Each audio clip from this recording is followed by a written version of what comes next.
आज मैं पुनः अपभ्रंश भाषा की व्याकरणिक विशेषताओं पर बात करना चाहूँगा। अपभ्रंश भाषा की व्याकरणिक विशेषताओं की बात करें तो हम देखते हैं कि अपभ्रंश भाषा में शब्द के अंत में स्थित दीर्घ स्वर में ह्रस्वता की प्रवृत्ति बढ़ गई है। यहाँ दीर्घ स्वर और ह्रस्व स्वर की बात करें तो आ, ई, उ, ए, ओ दीर्घ स्वर हैं, शेष ह्रस्व स्वर हैं। तो इन दीर्घ स्वर की जो प्रवृत्ति है अपभ्रंश भाषा में वह ह्रस्वता की तरफ बढ़ गई है, अर्थात शब्द के अंत में स्थित दीर्घ स्वर ह्रस्वता में परिवर्तित हो गए हैं। जैसे गर्भिणी का गभीनी। यहाँ गर्भिणी शब्द के अंत में स्थित ड़ी दीर्घ स्वर है जो अपभ्रंश में गर्भिणी के रूप में परिवर्तित हो जाता है। इसी तरह और सारे शब्द हैं। दूसरी विशेषता देखें तो क्षतिपूरक दीर्घीकरण की प्रवृत्ति बढ़ गई है। यानी अपभ्रंश भाषा में क्षतिपूरक अर्थात शब्द के अंत में स्थित क्षतिपूरक ध्वनियाँ, इनकी प्रवृत्ति बढ़ गई है। जैसे चर्म, चम, चाम। संस्कृत का चर्म, पाली प्राकृत का चम और अपभ्रंश का चाम, अर्थात शब्द के अंत में स्थित जो क्षतिपूरक ध्वनियाँ थीं उनकी प्रवृत्ति बढ़ गई है। इसी तरह ध्वनि विकास की प्रवृत्तियां भी दिखाई पड़ती हैं अपभ्रंश भाषा में। ध्वनि विकास की प्रवृत्तियां जैसे छ का ख, आधा क और ख, अथवा ढ़ का ढ़, आधा न और है, अथवा म का मह, आधा म और ह हो जाना। इस तरह ध्वनि विकास की प्रवृत्तियां यहाँ पर दिखाई पड़ती हैं। अगली विशेषता देखें तो तालव्य स का प्रयोग केवल मागधी अपभ्रंश में रह गया है। स आप सब जानते हैं तीन तरह के होते हैं, तालव्य स, दंत स और मूर्धा स। तालव्य स जिनका प्रयोग केवल मागधी में रह गया है, मागधी अपभ्रंश में रह गया है, जिन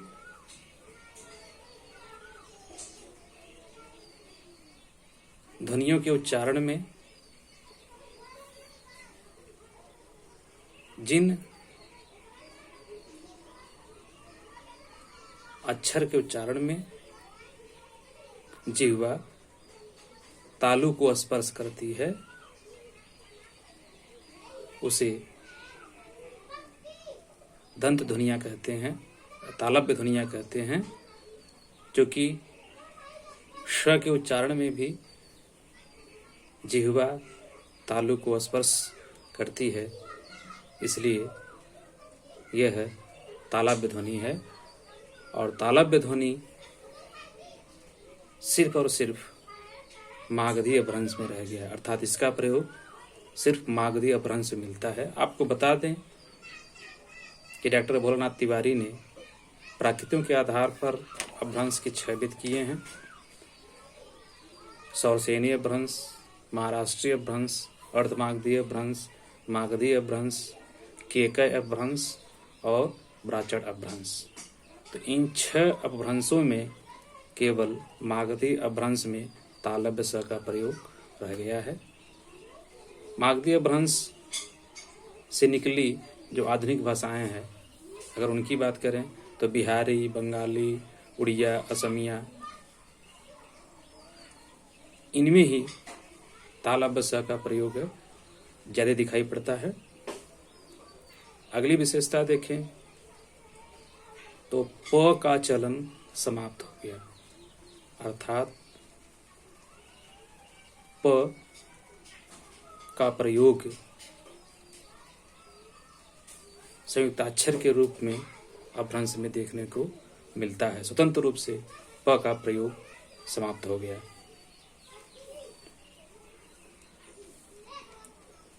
ढ़ आधा ड और ह, न आधा न और ह, म आधा म और ह जैसे नए महाप्राण ध्वनियां विकसित हो गई। अपभ्रंश की एक यह भी विशेषता है।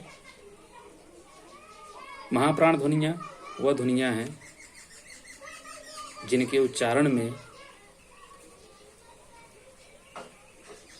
स्वर, जिनके उच्चारण में श्वास की जो प्रक्रिया होती है थोड़ी लंबी होती है, यानी सांस लेने की प्रक्रिया थोड़ी बढ़ जाती है। तृढ़, न, म जैसे नए महाप्राण ध्वनियां विकसित हो गए। अगली विशेषता की बात करें तो परंपरा से चली आ रही ध्वनि विकार की प्रवृत्तियां बढ़ गईं, अर्थात व्याकरण की दृष्टि से ध्वनि का उच्चारण जैसा होना चाहिए वैसा नहीं रह गया। यानी ध्वनियों में बहुत सारे विकार उत्पन्न हो गए, ध्वनियों के उच्चारण में बहुत सारे विकार पैदा हो गए। जैसे छ को ख कहना, छ को ख अर्थात आधा क और ख के रूप में उच्चारित करना, अथवा म को म के रूप में उच्चारित करना, म आधा म और ह के रूप में परिवर्तित हो जाना या उसका इस तरह उच्चारण करना। तो परंपरा से चली आ रही जो ध्वनि विकार की प्रवृत्ति, अर्थात पहले भी ध्वनि विकार थे, अपभ्रंश में आकर ध्वनि विकार की प्रवृत्तियां ज्यादा बढ़ जाती हैं। अगली विशेषता देखें तो महाराष्ट्रीय और दक्षिणी स्वर श्रेणी को छोड़कर, आप देखिएगा भाषा के विकास में तो अपभ्रंश के जो भेद किए गए हैं उनमें महाराष्ट्रीय और दक्षिणी स्वर श्रेणी अपभ्रंश भी है। तो इनको छोड़कर अन्य भेदों में नपुंसक लिंग समाप्त हो गया।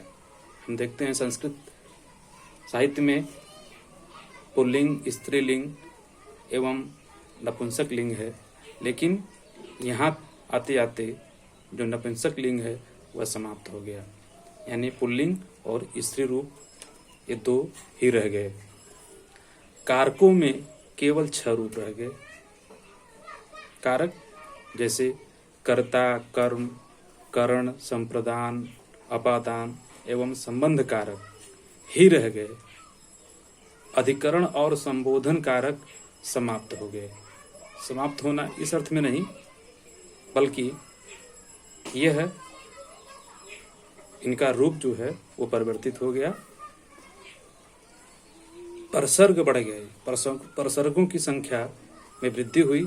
जैसे ने, को, से, को के लिए, का के की, रा, रे, री, में, पर, हे, अजी, अहो, ये जो परसर्ग हैं इसके अलावे भी अपभ्रंश में एहि, एड़, एई, हऊँ, महू, अम्हे, मज्झु इत्यादि परसर्ग और जुड़ गए, अर्थात परसर्गों की संख्या में वृद्धि हुई। आप अपभ्रंश कवियों को पढ़िएगा तो ये जो परसर्ग हैं वो दिखाई पड़ेंगे। विभक्तियों की संख्या कम हो गई, जैसे के लिए, रा, रे, री, पर, अजी इत्यादि। इसका जो स्वरूप है वो बदल गया। यह शेष विभक्तियों के साथ संयुक्त रूप से प्रयोग में आने लगे। द्विवचन समाप्त हो गया।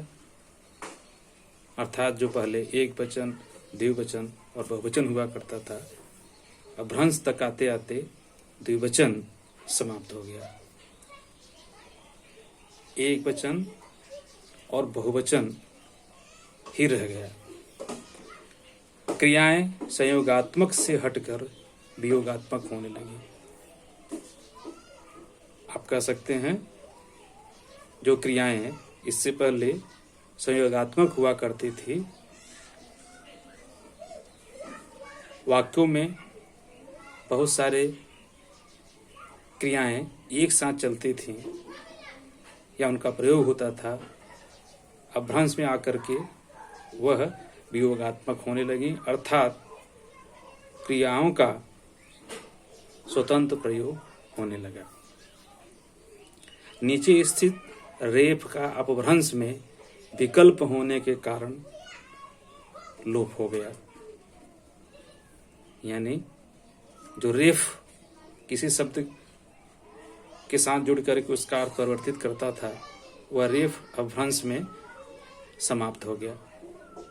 अथवा कह सकते हैं कि इसका विकल्प संयुक्ताक्षर के रूप में प्रयोग होने के कारण दूसरे रूप में परिवर्तित हो गया। उकार बहुला ध्वनियों का प्रचलन बढ़ गया। अब आधुनिक भारतीय भाषाओं में देखें तो ब्रज भाषा, बुंदेली, कन्नौजी, मारवाड़ी, कुमाऊनी, गढ़वाली, मालवी, ये उकार बहुला ध्वनियाँ हैं।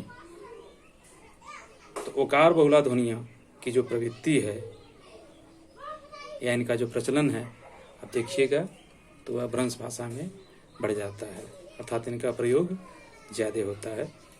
इस तरह आप अपभ्रंश भाषा की जो महत्वपूर्ण व्याकरणिक विशेषताएं हैं उसको आपने देखा।